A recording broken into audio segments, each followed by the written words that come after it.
I said from day one, you can sit aside and watch, you can argue against us all you want and protest all you want, but when you cross that line, I've said this 1,000 times, when you cross that line to impediment or knowingly harboring, concealing an illegal alien from ICE, you will be prosecuted, judge or not.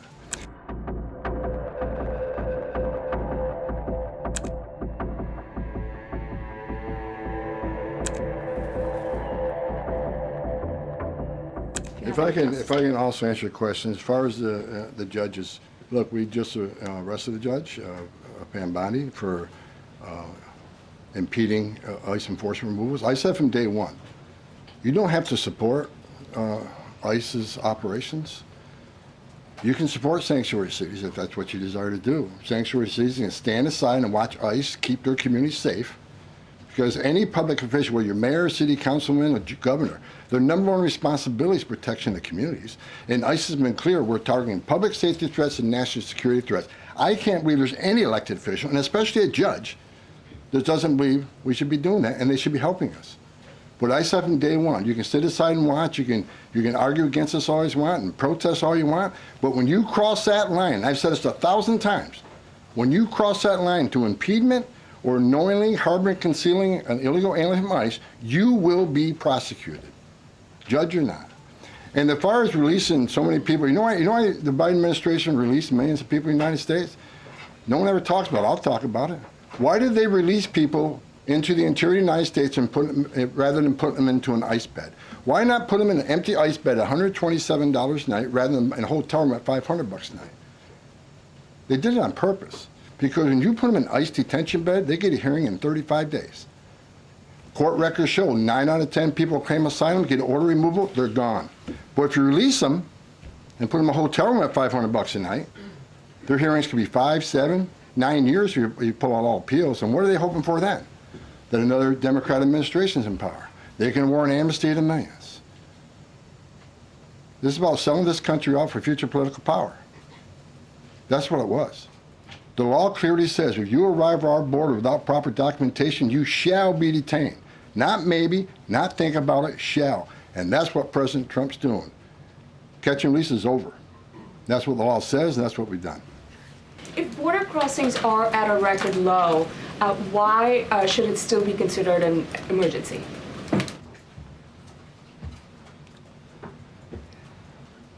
It's because of what has happened on the last administration. We got to ensure that not 1 ounce of fentanyl comes across the border to kill Americans. The president has declared the cartels in Mexico were terrorist organizations, along with MS-13 TDA. They've killed more Americans than every terrorist organization in the world combined. It's an emergency till we shut it down. It's an emergency till the cartels are wiped off the face of this earth. President Trump's committed to saving every life. Now, I just mentioned gotaways, 38 yesterday. Who are the gotaways? Where do they come from? We had over 2 million gotaways under Joe Biden's administration. Why did 2 million people pay more to get away? Under the Biden administration, you pay a cartel this amount of money to cross the border. Cartel's job ends at the border. Just turn yourself in a green uniform. Get released in 24 hours. Get a free airline ticket to the city of your choice. Get a free hotel room. Get 3 meals a day. Get free medical care. Get work authorization in 90 to 120 days, which is the real reason they came here. Why did 2 million people pay more to get away? Because they didn't want to be vetted. They didn't want to be fingerprinted. We've arrested over 400 people on the terrorist watch list coming across the southern border in 4 years. How many of the 2 million came from countries sponsoring terror? If you think it's 0, then you're ignorant. This is the biggest national security failure this country's ever seen. This is the border emergency until we end it, end all of it. We're making good strides, but right now it's still an emergency until we shut it down. Go ahead. This is a question for Mr. Homan. Late last week, there were 3 U.S. citizen children who were removed with their mothers who were in the United States illegally. There have been a federal judge in Louisiana who was appointed by President Trump said that he was concerned that there was, quote, no meaningful process. Are you concerned that due process, at least for the U.S. citizen children, is being flouted and that the speed at which the enforcement is being done could lead to errors, as was the case in the Kilmar Abreu Garcia case. And then also if you could give an update on the deportation numbers under this administration and whether you're pleased with them. First of all, I don't accept the term error in Abreu Garcia. There was an oversight. There was a withholding order. But things have changed. The facts around the withholding order has changed. He is now a terrorist, which is the withholding order set aside. And the gang he was fearing from being removed to El Salvador no longer exists. So the facts around that case are totally different. I'll let the lawyers litigate that. But as far as the three USC kids, I'd said from day one that if you enter this country legally, it's a crime.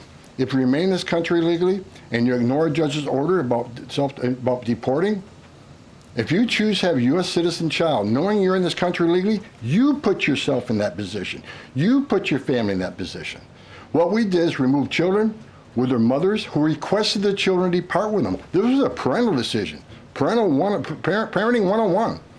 The mothers made that choice. And I tell you what, if we didn't do it, the story today would be Trump administration separating families again. No, we're keeping families together. So when a parent says, I want my 2-year-old baby to go with me, we made that happen. They weren't deported. We don't deport U.S. citizens. The parents made that decision, not the United States government. But I don't hear any questions about Laken Riley had a mother. She's never going to see her child again. Rachel Morin, she had 5 children. Those children are never going to see their mom again. This administration is doing the right thing. Every public safety threat we arrest from this country and remove them, this country is much safer. So parents will make a decision what happens to their child. Having a U.S. citizen child does not make you immune from our laws. If that's the message we send the entire world, enter the country legally. It's a crime. Don't worry about it. Get order removed by an immigration judge.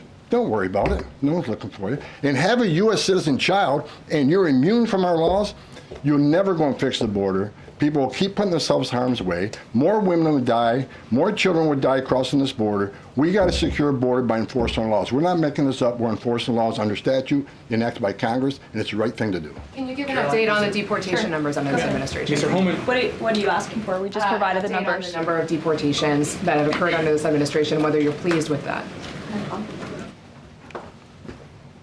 Last number I got was 139,000 deportations. Am I happy with the number? Numbers are good. Especially if you look at the ICE numbers. The ICE arrest removals are far beyond Biden. But I read the media. Oh, ICE, the deportations are behind Biden administration. Well, why? Because they counted border removals. We don't have 10.5 million people crossing the border. We don't have border removals. So Joe Biden could have deported 5% of his encounters, and numbers will still be higher than us on the border removals because we have a secure border, the most secure border in the history of this nation. Compare apples to apples, ICE arrests and deportations are far more than Joe Biden.